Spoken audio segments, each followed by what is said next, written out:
I'm an engineer and an entrepreneur. I found myself running an organization called Singularity University, where we focus on technology and how to use technology to solve big problems and ultimately shape the future. I get asked a lot, is today any different than any other time? Because there's all these wacky technologies and our lives are changing in different ways. And I'll suggest that no. This time is exactly like all time, with one small nuance. I think our big brains have developed over time because the human species has evolved in relation to technology. We're able to create technology. We're faced with a challenge and we invent a solution that then shifts how we navigate and behave going forward, presenting a new horizon of challenges that we then invent a new technology that changes our behavior, and it's a wheel. The difference about today is that this wheel is spinning at a faster and faster rate. We call it an exponential rate. And we qualify what we focus on as exponential technologies. Those have some pretty big implications in our lives. So I will put the premise out there that exponential technologies are fundamentally disrupting every aspect of our lives, every business, every industry, and society as a whole. What it means to be human is changing. We're going to see some radical shifts in our lives.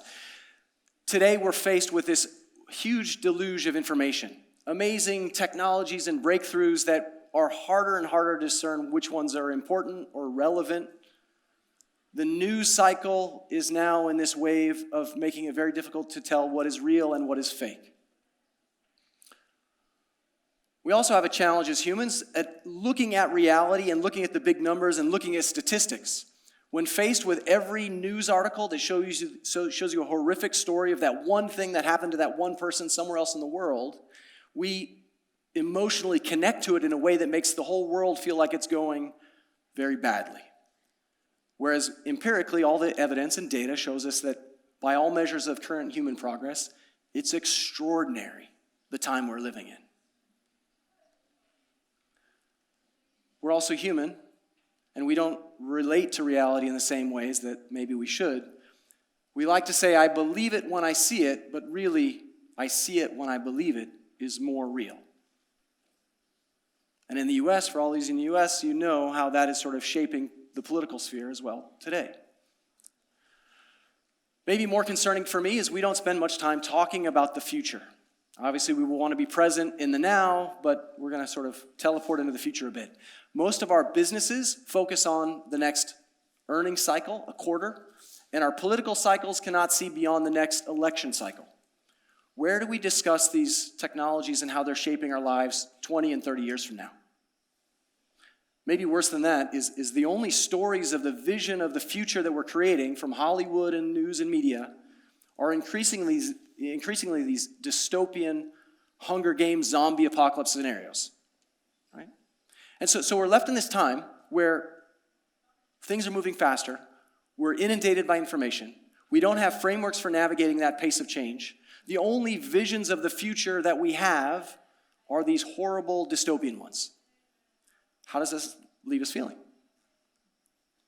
In a constant state of anxiety, right? If you open the news, which we obviously should not, it continues to perpetuate this at a horrible rate, right? And so when you're operating out of a state of fear and anxiety, what do? Well, you retreat, right? You look for stable ground. I'll suggest Brexit, Trump, the political sphere is exactly that. It's a reaction to this lack of vision for what's possible and positive and an inability to navigate change. It's a fear of change. We're going to see a lot more of this unless we shift the narrative of technology in the future that we're headed into. Also, all the things that we've done to get to this point are not the things that we need to do to transcend beyond them. So we're in this place where these technologies are hitting every aspect of our lives and we don't have a way to navigate it. We've come up with what's called exponential thinking. And this is maybe your exponential thinking 101. There's a phrase called Amara's Law, which is in the short term, we think relatively linearly, right? So when we see some new technology come online, we almost always overestimate how quickly it's going to come and be upon us, right? We see this new Google Glass-like technology and imagine that very soon we're all in the VR world. And here we are 5, 6 years later, and no one is wearing these virtual reality, augmented reality things, right? We're almost always disappointed or deceived about how quickly it's moving short term, because the technology is moving at an exponential pace. And that means it's doubling, it's moving forward at a pace of 0.001 to 0.002 to 0.004. So early on, it looks like nothing's happening. But at some point, that doubling pattern crosses our expectation, and it is moving so quickly that it almost seems like magic, right? It's having impacts that we couldn't even imagine. Long term, we almost always radically underestimate how disruptive these technologies can be on our lives and in the world, right? Short term, we expect it too soon. Long term, we don't think big enough. And we're right here. There's a whole wave of these things coming upon us. So this is the rabbit hole we're going to dive into. Again, this may feel a little disjointing. We can drink some wine later and talk about it. But I'll just do a quick high-level meta trends that I think are important for all of us to be aware of. And these are things that are today. This is not even in the future. So we'll go quickly through the ABCs. First, on the AI front, most of the world is thinking about looking at data from new ways, using machine algorithms and deep learning to come up with new insights, solve problems that we could never solve before through this new capability. There's also the fact that that same capability is now using computers and computation, allowing us to move everything around us, everything, us, physical properties, autonomously. Everything that we make is being made in new ways such that they can be manufactured in local areas in very customized one-off ways. So we're not mass manufacturing in China, all the things anymore. And they're starting to enter our lives as assistants and helping us do everything. And Siri on your phone is just one small early phase of this new technology that is accelerating at an exponential pace. At some point, we can talk about the timeline.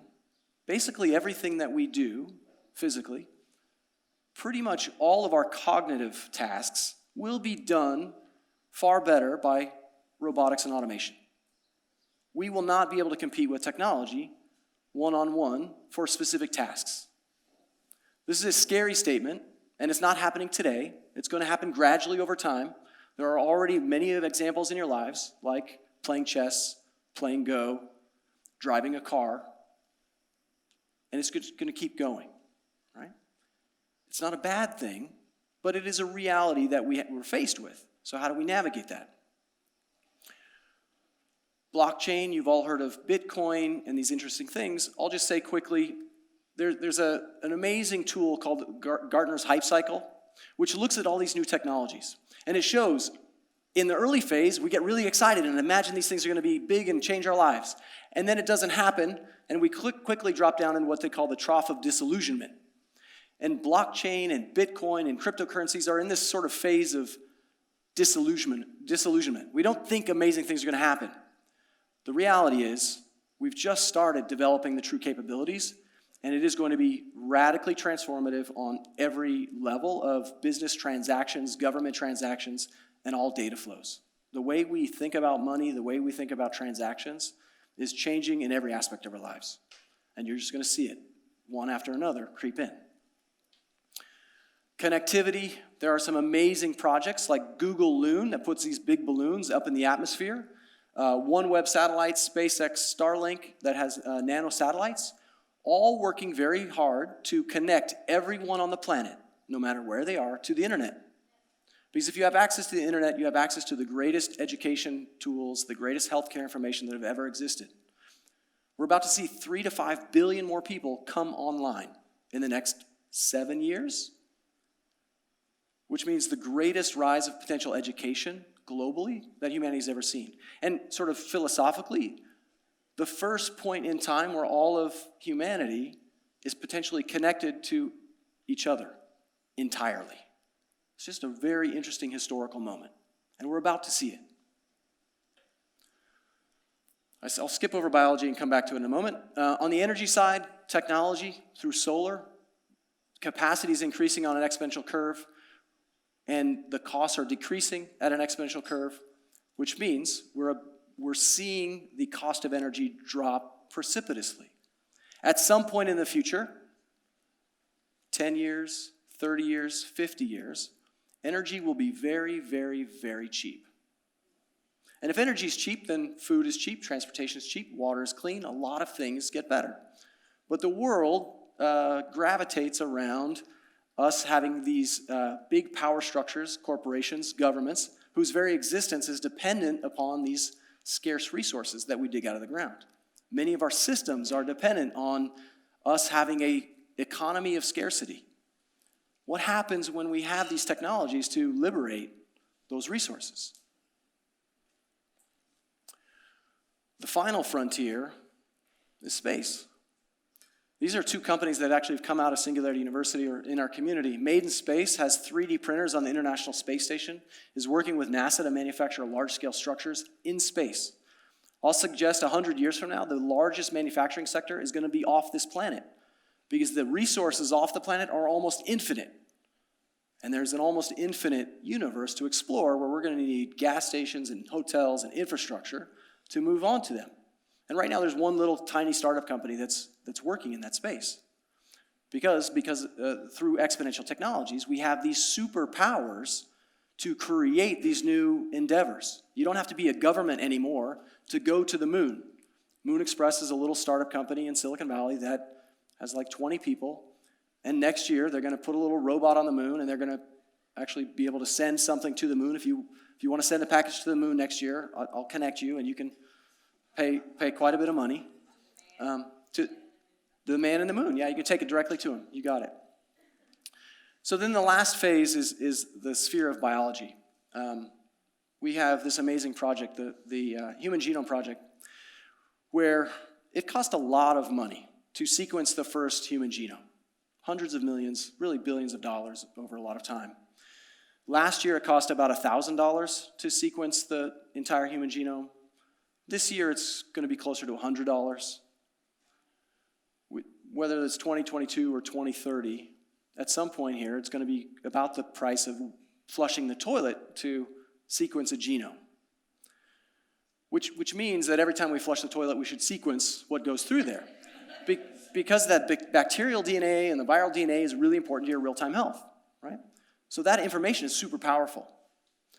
It also means that if sequencing your DNA is free, we can effectively sweep up this floor afterwards, sort all of the hair follicles and skin cells you're dropping, sequence that DNA, and know exactly who was in the room, know all of your history, your medical history.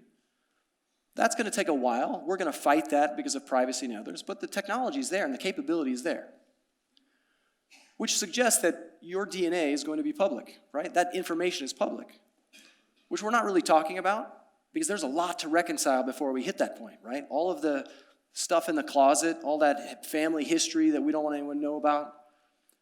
But the flip side is also here. If everyone gave out their genetic information for free, everyone globally, and we could mine all of that information and look at all the correlates to our health and our day-to-day activity and what we eat, we will cure all known diseases and cancers.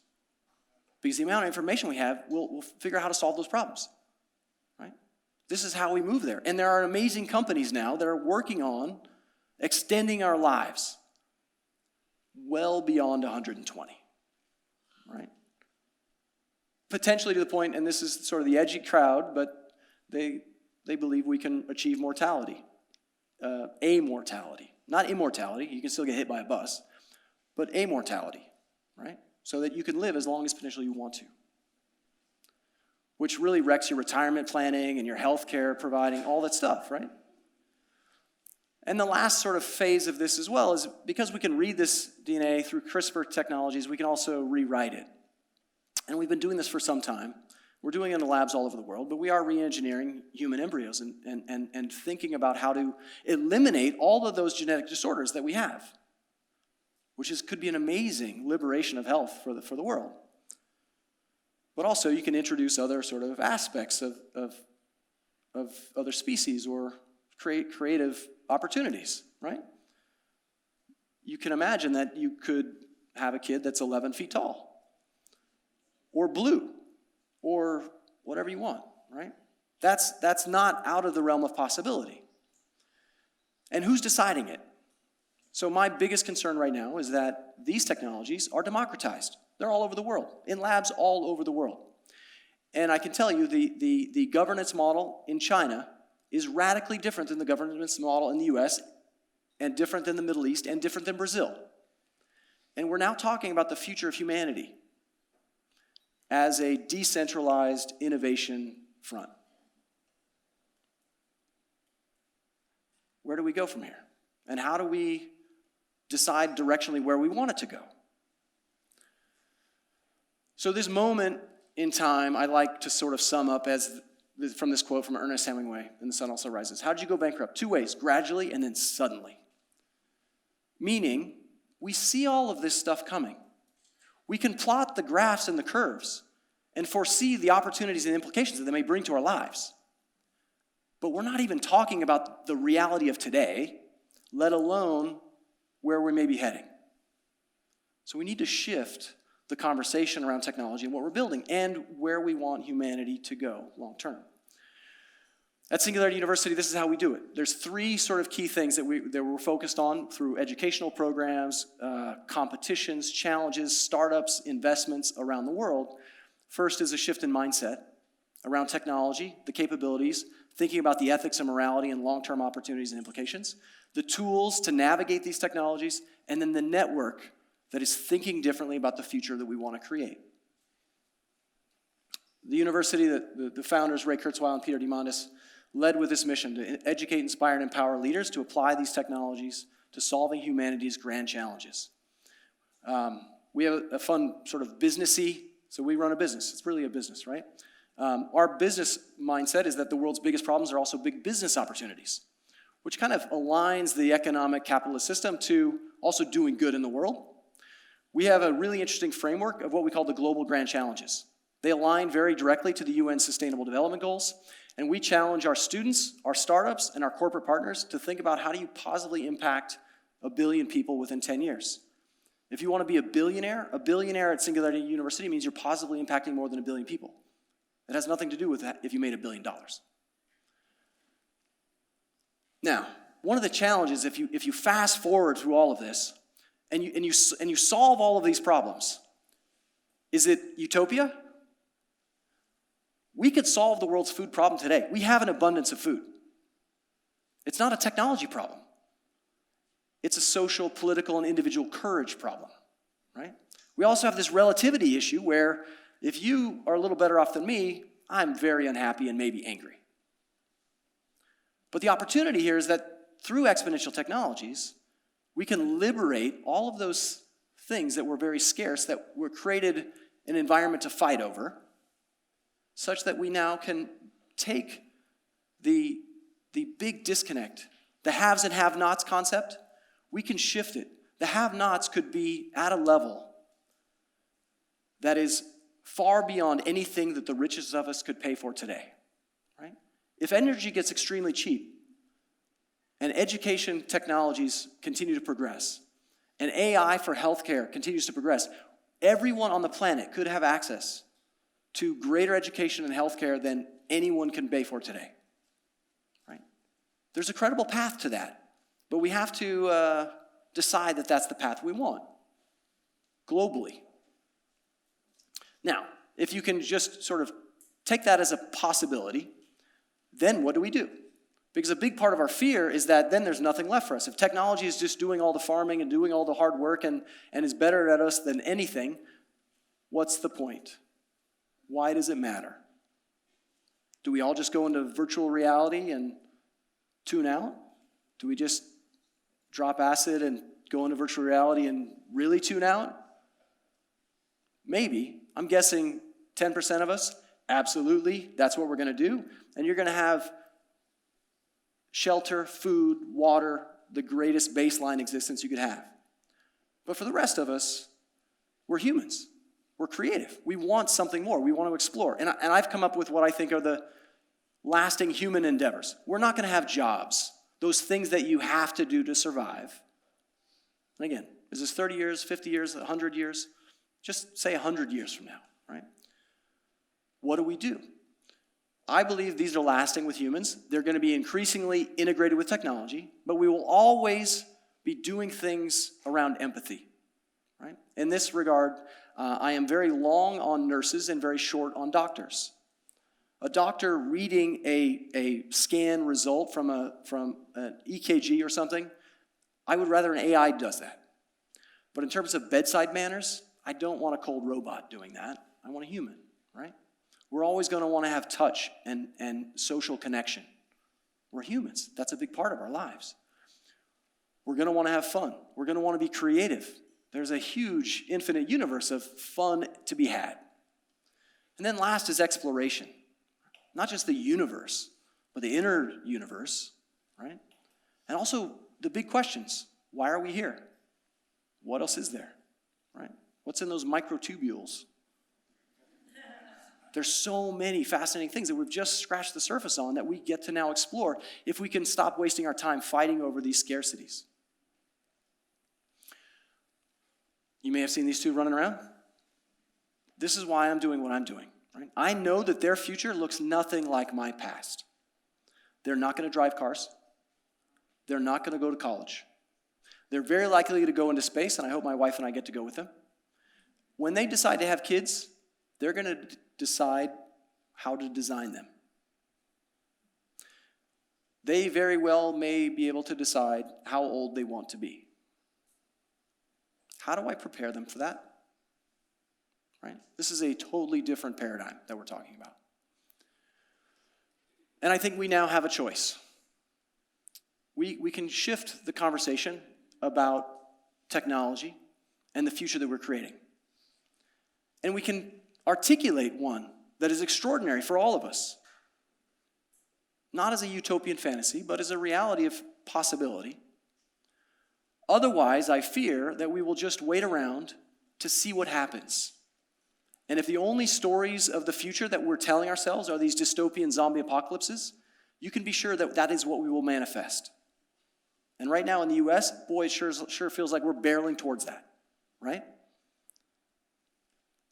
I do know, however, that it's not about forecasting and looking at it. I know when you bring an amazing community of people together, thinking differently, and working towards transcending the barriers that we're faced with, anything is possible. Right? And we can start to move beyond this disconnect and move towards this future that truly is a non-dual future.